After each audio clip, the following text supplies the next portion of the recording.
Today we're going to be talking about adaptations in strength training and supercompensation principle.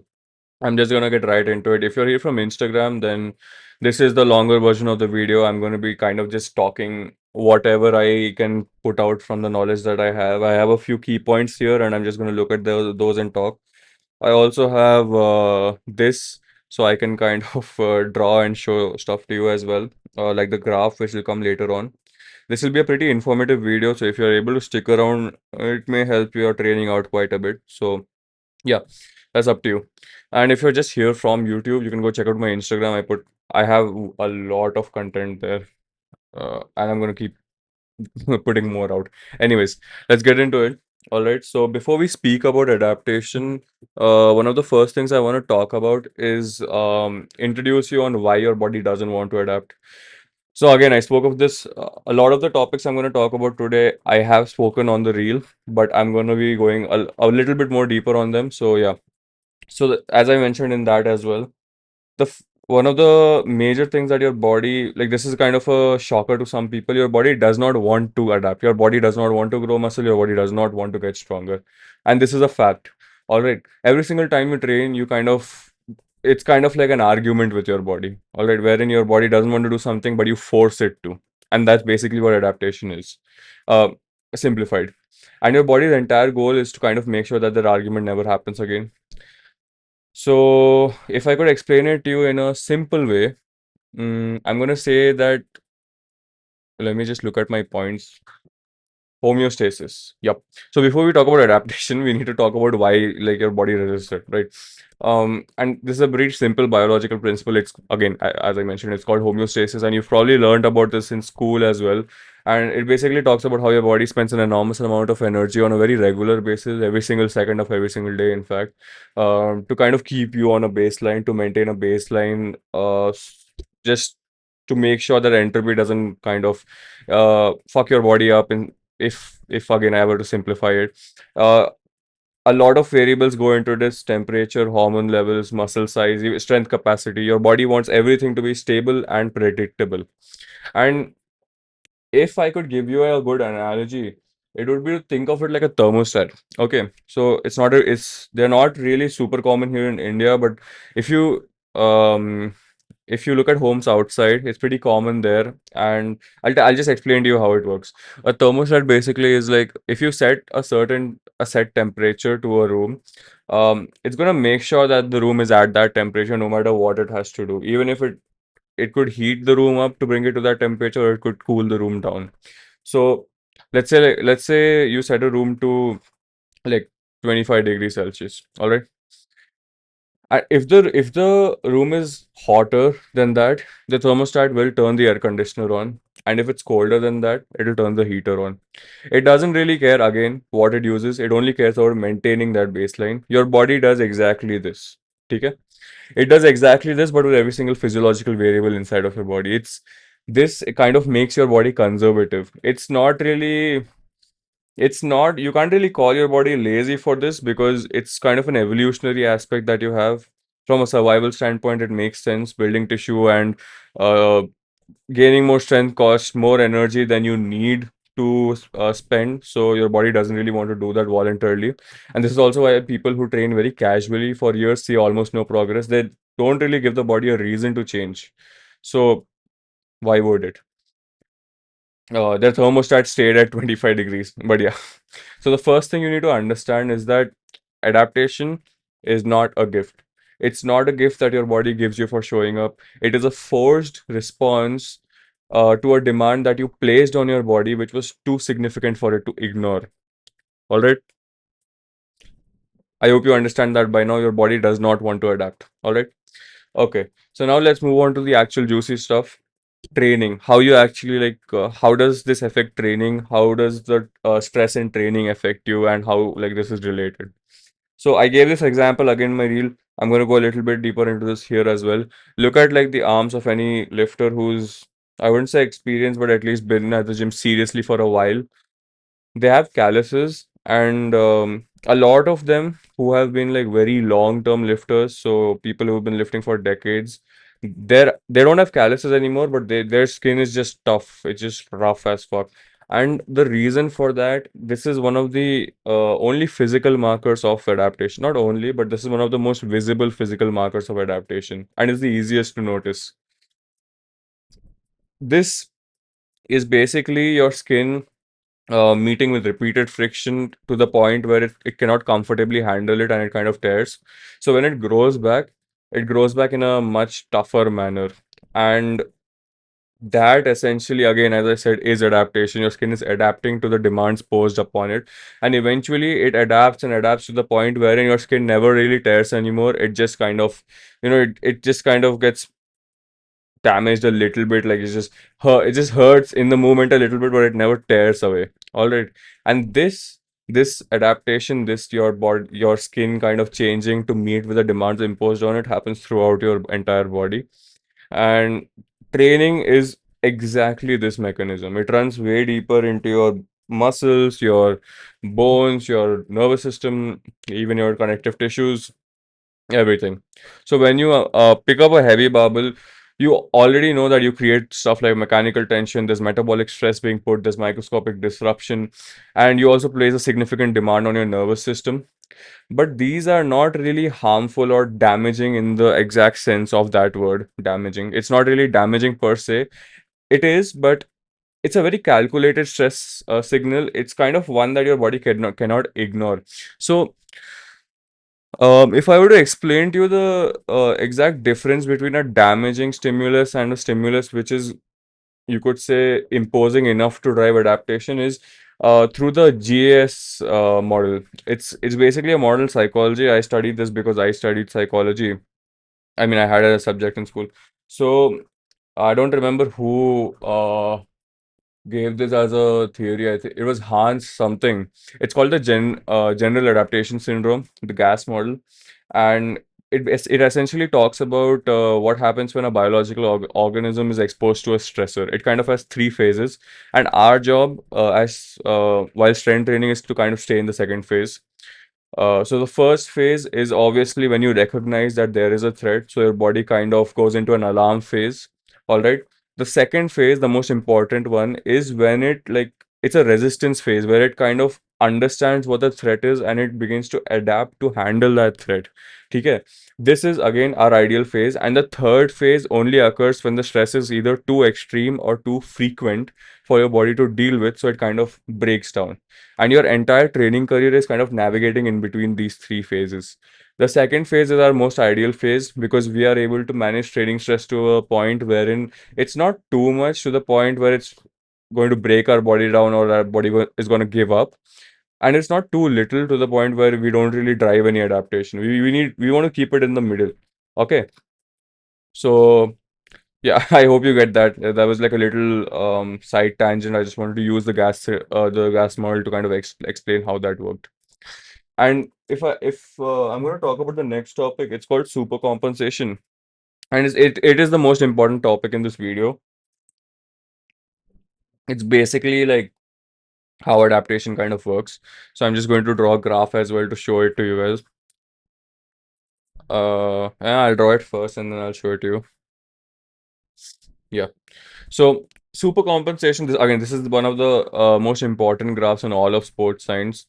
Not a lot of people talk about it outside of coaching circles. It's called the super compensation curve, and you once. All right, so super compensation. I had a little bit of snack there, but yeah.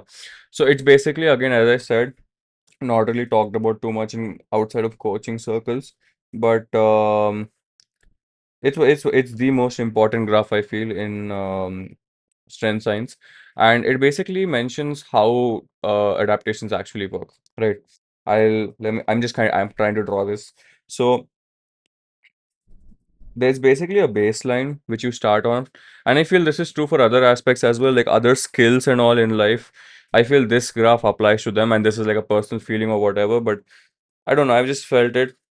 I'm not really going to go too deep on that because I don't want this video to be fucking 2 hours long. But yeah, I'm going to stick to the topic right here, and I'm going to draw this graph. I'm going to explain to you how it works. All right.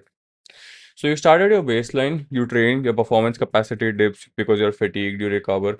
Um, Wait, I'm gonna show the graph to you actually.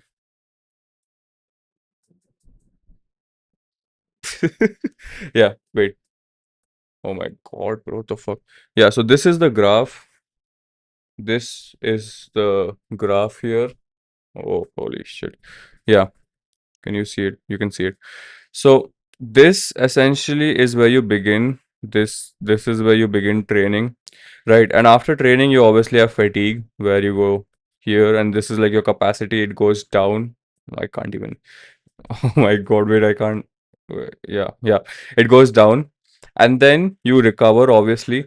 But this is like a very interesting part to it. This. Oh fuck. Fuck. Yeah, okay. Wait, I'm gonna circle it. This is a very interesting part to it. Okay, and that is basically what you call super compensation, wherein this line being your baseline, your capacity overshoots just a little bit over here. And when it overshoots over there, you have that little window there that you see between the baseline and the top end. That is kind of where your adaptation lies. All right.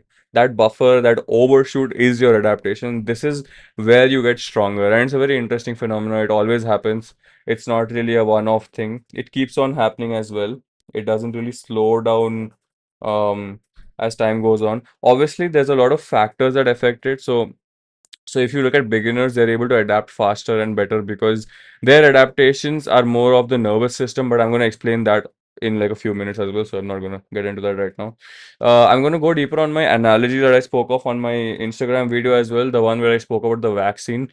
So your immune system, when you put like a vaccine in it, kind of mounts a response to the weakened pathogen which is introduced in your body. And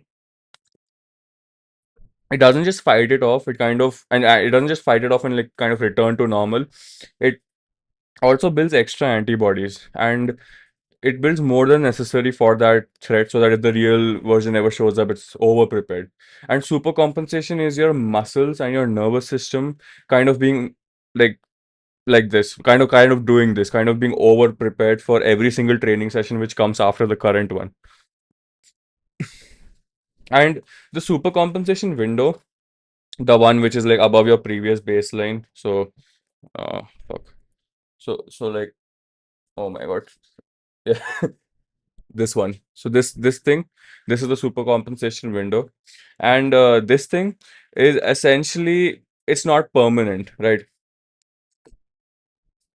If you're able to train again while you're still in the um okay, anyways, if you oh, I'm getting distracted. If you train again while you're in the fatigue dip, like the lower version of it, then you will go lower than before. So baseline, fatigue goes here, recovery, super compensation, and this is like your new baseline. But if you train while you're fatigued here, you will go even lower. Okay? And this is what is essentially called overtraining.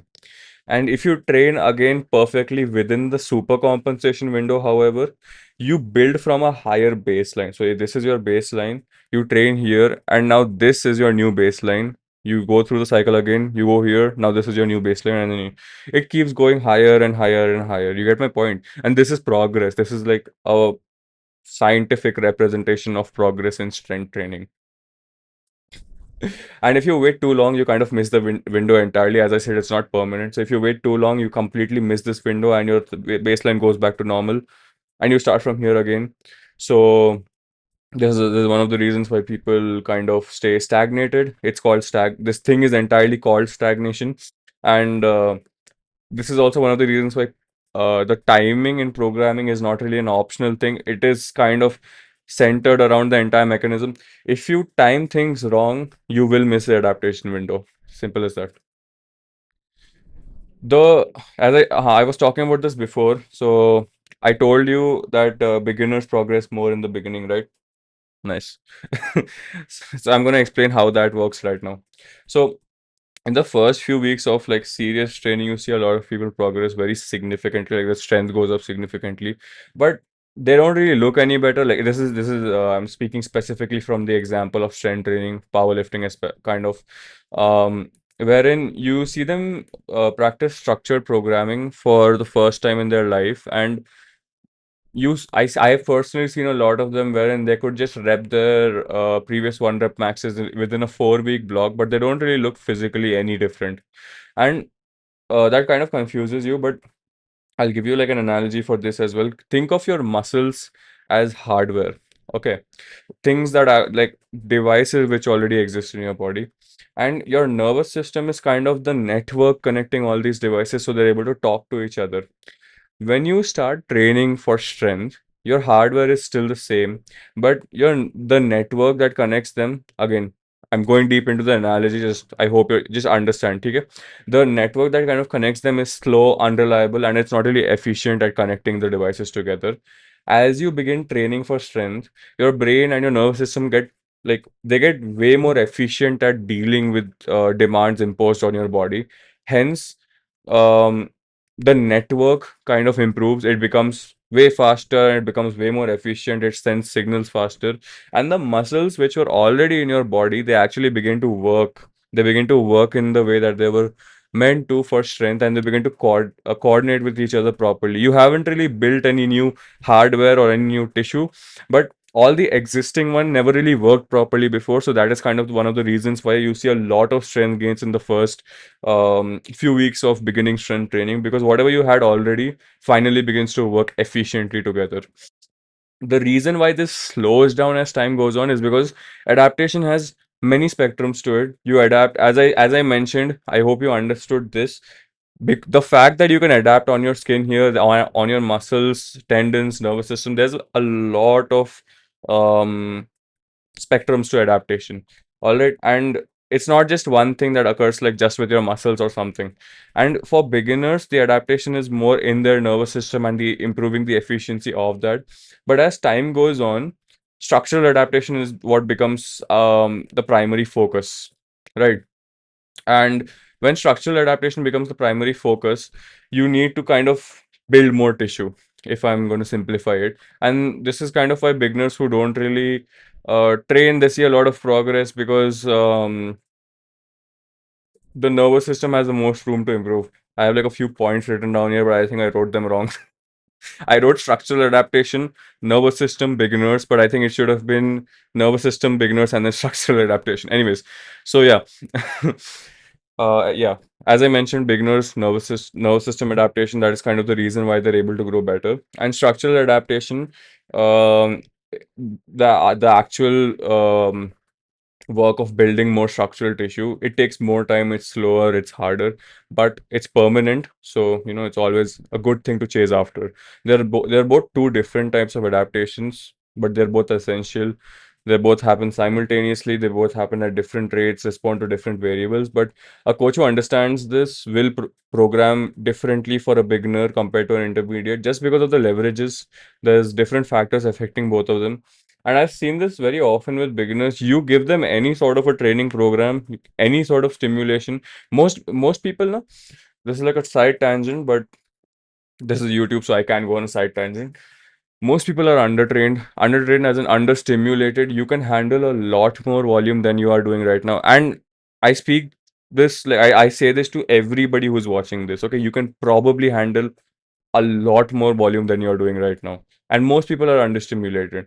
So yeah, I've seen this with a lot of beginners as well, wherein you give them any sort of a strength program. It doesn't even need to be to have. It doesn't even need to have too much volume to it, and they'll see progress just because of how understimulated they were before. So yeah, here's where we are. Okay, your body resists change by design. Training is a controlled stress that forces it to respond. The adaptation kind of happens in a specific window, and if you miss this window, you go back to baseline. This is how you stagnate. The first adaptations you experience are your nervous system becoming more efficient. And then after that, you actually follow structural tissue growth, which takes more time, but it's also permanent. It's also harder, and but that is the sequence. That is how it works. But there's like one question which I haven't really answered yet, and that is if your body adapts so specifically and precisely to the demands you place on it, how do you make sure that you're placing the right demands? How do you do that? How do you aim this adaptation towards exactly building what you want to become? How does a powerlifter build a squat that makes a regular person's deadlift look small? Or why does that same powerlifter not like automatically become an elite deadlifter? So this is like it's like a little mini intro into the next episode where I explain the SAID principle. I'm gonna drop a video on Instagram as well, like a shortened one, and I'm gonna probably just sit here and yap on here as well. If I don't know if this video, if people actually find value in this video, because I don't really do much. I have like 12 points and then I just look at them and I'm like just start talking. Anyways, yeah. So I'm going to be talking about the SAID principle in the next one. Again, answering all the questions I just talked about, how to actually aim everything that we covered today towards a specific athletic outcome, and why most people are accidentally training for the wrong adaptation without even knowing it. So yeah, like, I don't know, subscribe or something if you. I'll see you. Bye bye.